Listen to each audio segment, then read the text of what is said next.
Okay, well, so I'm very pleased to be here to talk about the TAG Heuer Connected. So for those who don't know TAG Heuer, which is a Swiss watch maker, launched last year a connected watch, a smartwatch, which is called the TAG Heuer Connected. So I'm going to present what were the main challenges that we faced, why we decided to enter this new world, because we are quite an old company, because we celebrated our 150th anniversary a few years ago. And so it will be more about the feedback, how the launch was made and so on, and I'm going to present, obviously, TAG Heuer and the product. So this will be the agenda. So as I said, first a presentation of TAG Heuer to set about the context. You will see that TAG Heuer is very involved in innovation since the beginning. And then so product presentation and a feedback of this development. So TAG Heuer is a Swiss company which was created in 1860 by Heuer. So at the beginning, the name of the brand was only Heuer, but it grew quite well, and so it was first bought by TAG, which means Technique d'Avant-Garde, in 1985, and then it became part of the LVMH group in 1999. So we are around 1,200 employees, based either in Switzerland or in our boutiques all over the world. And so we distribute our products in 4,500 retail stores. So our activities are obviously watchmaking and also professional timekeeping. So we are sponsors of a lot of events. We do the timing for marathons, various races like motor races such as the Indy 500 and so on.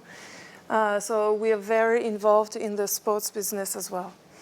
And so our positioning is to be a Swiss avant-garde since 1860. And our core business is to offer affordable luxury products. So we're not Patek Philippe, we're not Rolex and all these very high-end brands. We offer watches. Our core business is around 2,000, 3,000 francs. So it's already a lot. But compared to, I don't know, 20,000 or even 100,000 francs, it's very affordable. And we have a strong focus on sports. So this was Heuer, our creator. So I will go through the main steps of our history so that you really understand that innovation is a key to the company. Heuer was created in 1860. It was at the beginning a very small workshop in Saint-Imier, which is something like 1 hour far from here. And in 1887, Heuer invented the oscillated pinion. So this is a key component of all the chronographs, and it's widely used currently. So this date is really important, and it's so important that, for example, when we designed our first caliber in-house, it is called the caliber 1887. Then I will skip some of them, but this one is really important as well. In 1916, we launched the micrograph, which was the first stopwatch accurate to 1/100th of a second. You must know that at that time, the competition could only offer something like an accuracy of 1/5 of a second. So it was really a great advance. In 1962, we were the first Swiss watchmaker to be in the space on the wrist of John Glenn in the Mercury Atlas orbital experience. Then you will see here two iconic models. So in 1963, we launched the Carrera. It's a very famous, range of the brand. It's a chronograph specially designed for motor racing, meaning when you are a professional driver and you drive, and you usually have your hands like this, and you have a very flat angle to see the watch. And so the watch was created, designed in order so that the time could be seen at any angle. And in 1970, we launched the Monaco, which is very famous because the design is very recognizable. And our biggest and major ambassador of this watch was Steve McQueen, because he really liked this reference. And he wore it during one of his very famous movies, which is Le Mans. And so, well, he was the best ambassador for the brand.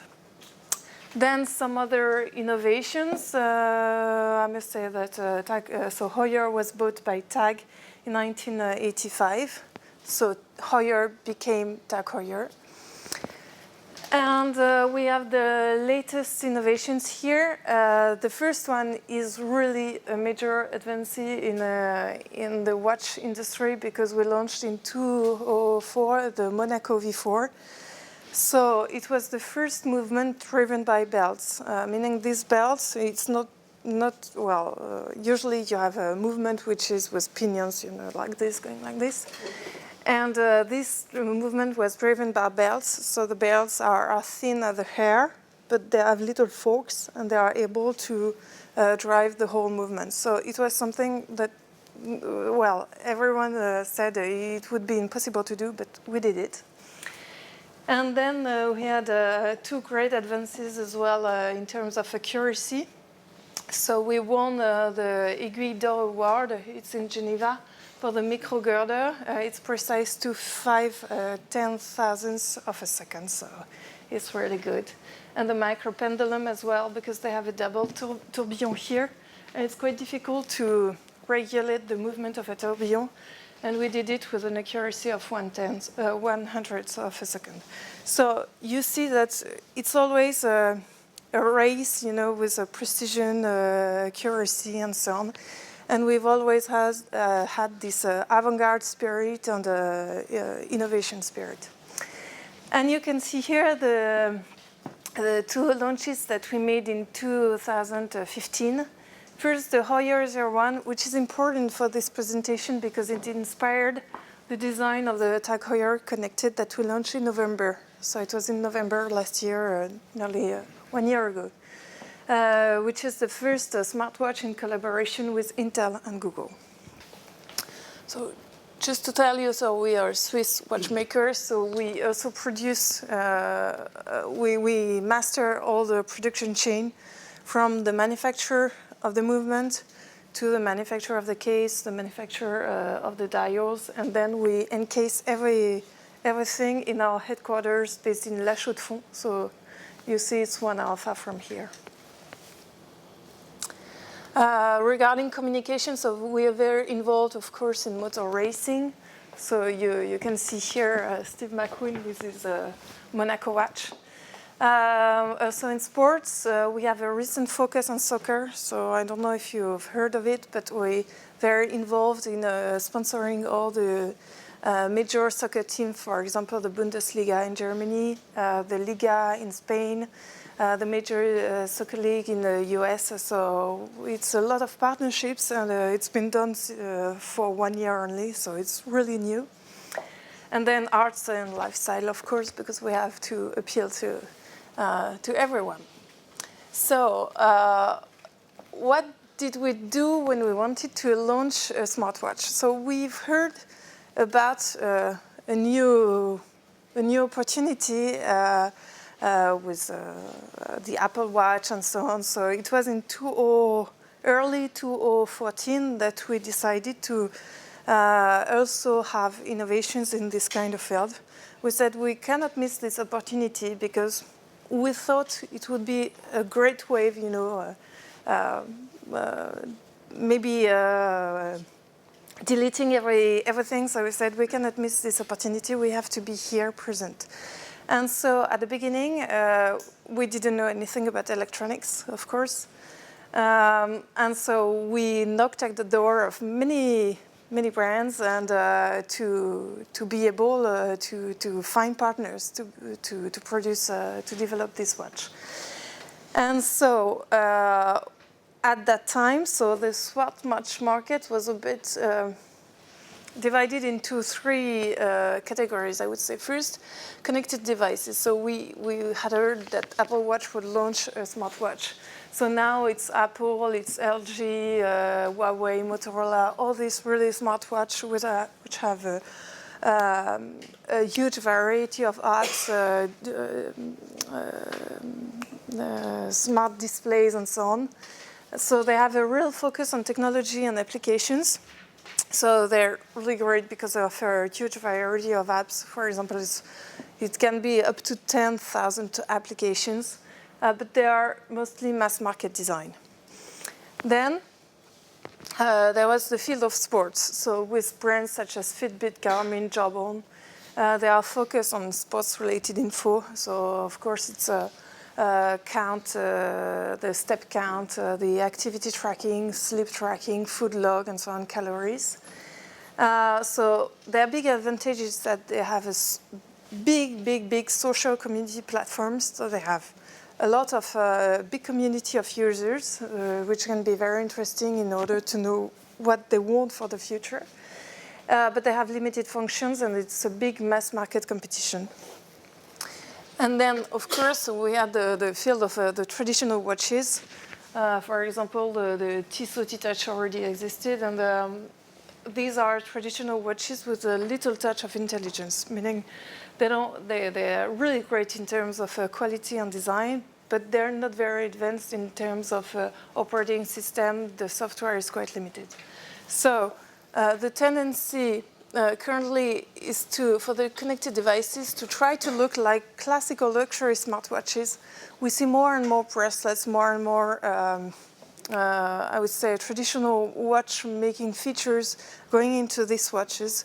For example, Huawei displays, watch faces with mother of pearl, kind of chronographs, and so on. We see more and more calfskin bracelets. Lately, also, Garmin wants to enter this field, and they launched a watch with titanium, which is traditionally material only used by traditional watches. Then the sports, they have more and more connected features, so it's not only about altitude and pressure and your heart rate. They tend to look to have more connected features. And the traditional watches, they slightly evolve into technology. So we see that they want to do more, but it can be quite difficult because the investment is really important to make. So of course, we wanted to be at the center. So we wanted to remain a luxury product, but to be a real smartwatch, and which could be used for sports application as well. So our strategy was to develop a fully connected watch with the best of technology. So of course we needed an open OS. So Touraj already said that since we're not Motorola or Apple or Samsung, we need to use the operating system of another company. So of course we tried with Apple also, but Apple said no. So we went with Google with their Android OS system. So we benefit from a huge variety of apps, which is really good because we can have a watch which can be designed for any kind of customer. And we wanted a performing and reliable hardware because we couldn't afford to have quality problems. And that's why we went with Intel. The watch had to be a luxury product, of course, because we are a luxury brand. So we designed with high-end materials, perfect finishings. The design was linked to our heritage. That's why we chose a Carrera. And this was the Heuer which was the inspiration of the design. And we wanted to have customization of the software because we couldn't be a luxury product using exactly the same feature as a normal, I would say, like a Motorola watch. And then, last but not least, the watch had to remain a watch, meaning the time should always displayed on. And so we didn't want to be like Apple, which displays only a black screen when it is in ambient mode. Our watch needed to be always with the time because we've been displaying time and keeping time since our creation, so it was an imperative of the brand.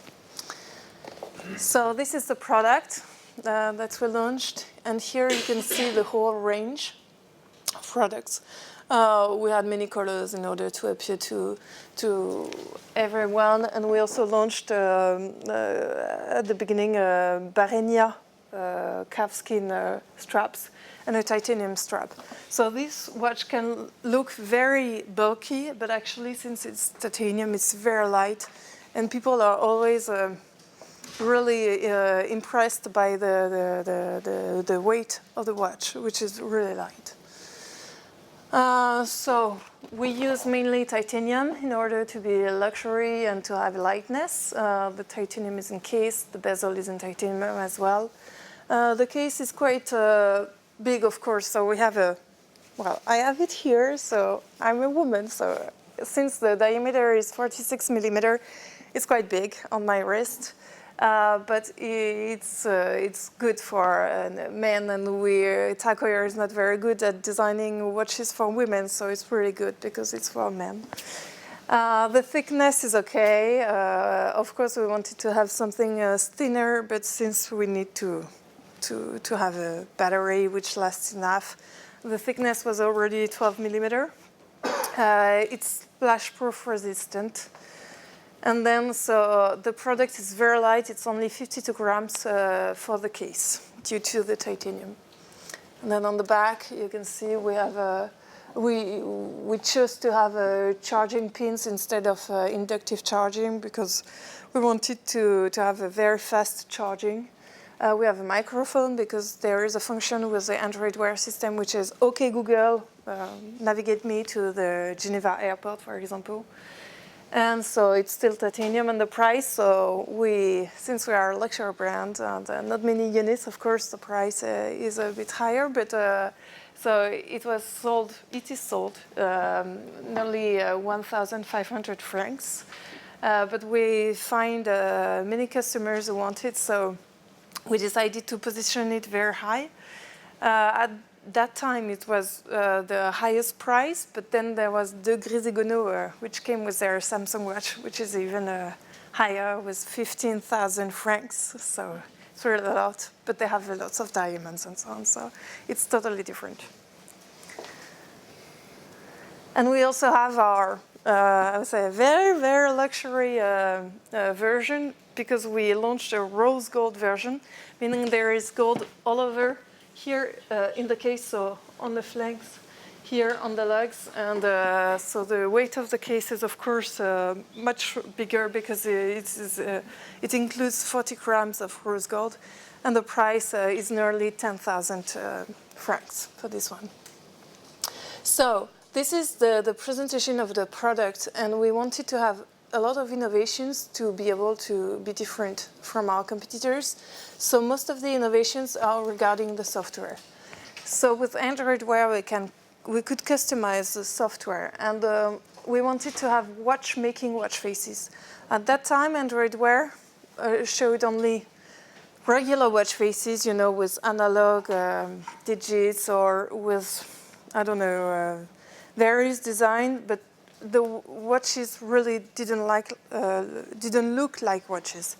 And so since we were a watchmaker, we really wanted the watch to look like a traditional watch. And I don't know, well, maybe you can see it from here, but you could say, oh, is it a smartwatch or is it a traditional watch? Because we designed this chronograph watch face, then a three-hand watch face, and the GMT watch face, which are available in 3 colors. And so it makes the watch really look like a traditional watch. Then there was no timekeeping application in the standard Android Wear. And since we have all this heritage of timekeeping, it was compulsory for us to develop our own apps. So there are a timer, an alarm, and a stopwatch, and you can find these apps only in our watch. And then the biggest innovation regarding software was about what we call the complications, which are interactive counters. So they are exclusive to TAG Heuer, meaning we use the chrono watch face, and we say it's a themed watch face because it's related to a theme.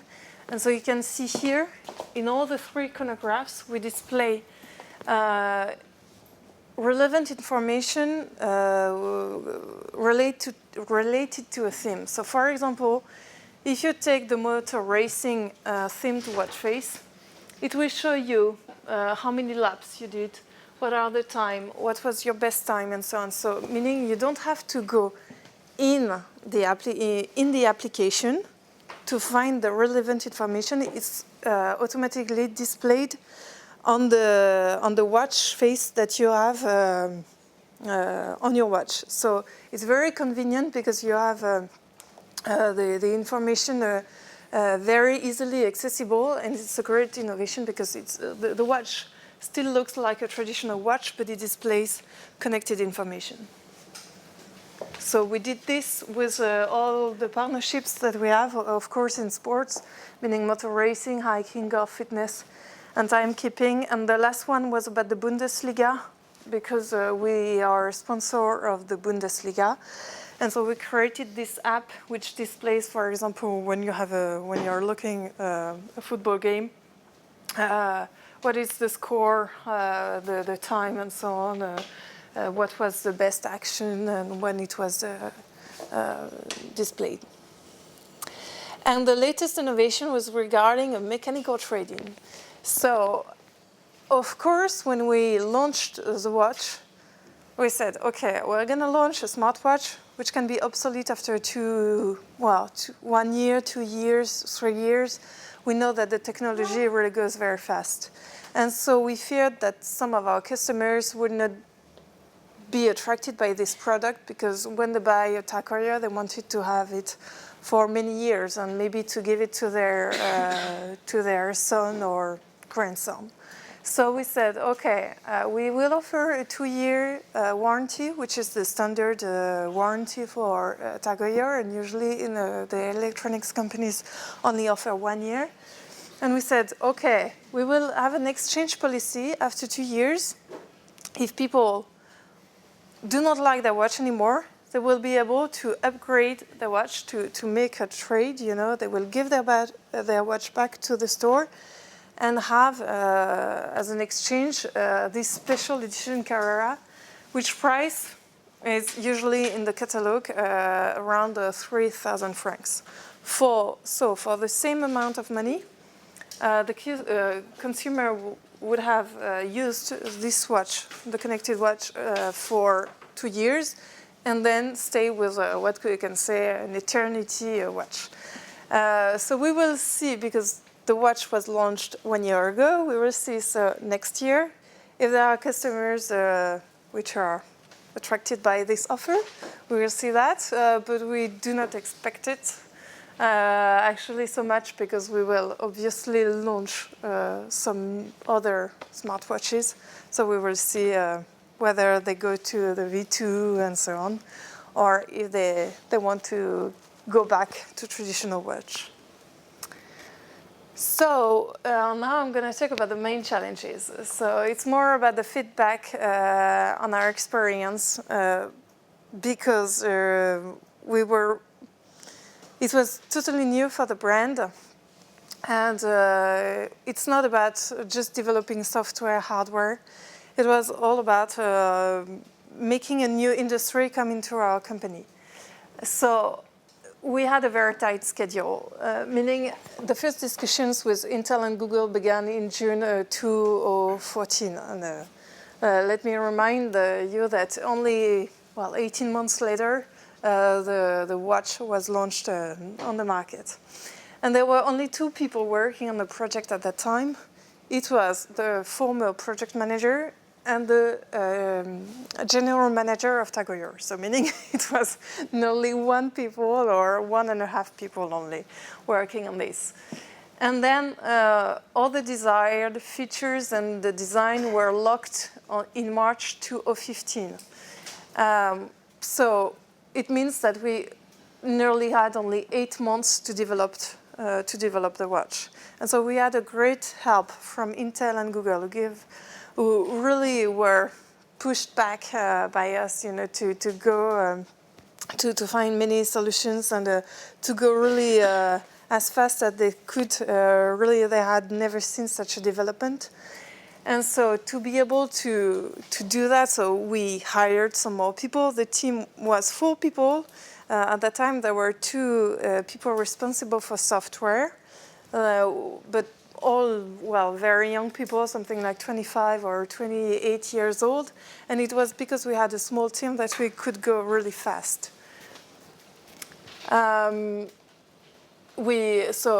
We had also to deal with totally new product development processes and software, hardware giants, because, as I said, we are very small, only 1,000 people at TAG Heuer, and we had in front of us Intel and Google. For example, when you go to a business meeting with Intel, so we are usually 2 or 3 people only.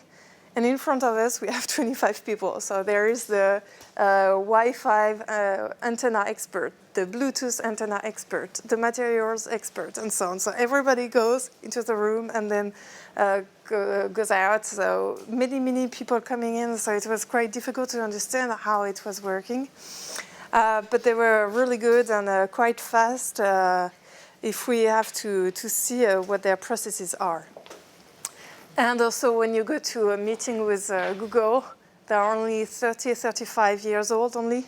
And so it's quite disturbing because you have Intel, which is quite an old company, and also Google, which is very new. So it's 2 also cultures that work together. So it can be quite challenging sometimes. Of course, we had to keep confidentiality, even internally, because when you are in La Chaux-de-Fonds, there are so many watchmakers in La Chaux-de-Fonds and Le Loc that everyone knows someone working for a competitor.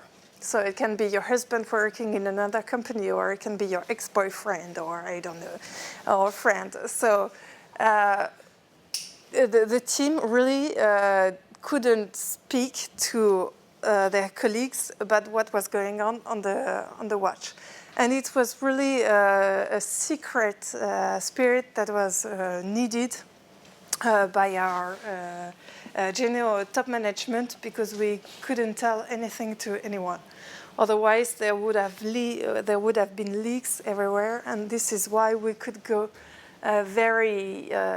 move forward rapidly, but it created a lot of frustration because even the people working in the team for this project couldn't tell, oh, we did this and we achieved to do that, and now we have good results and so on.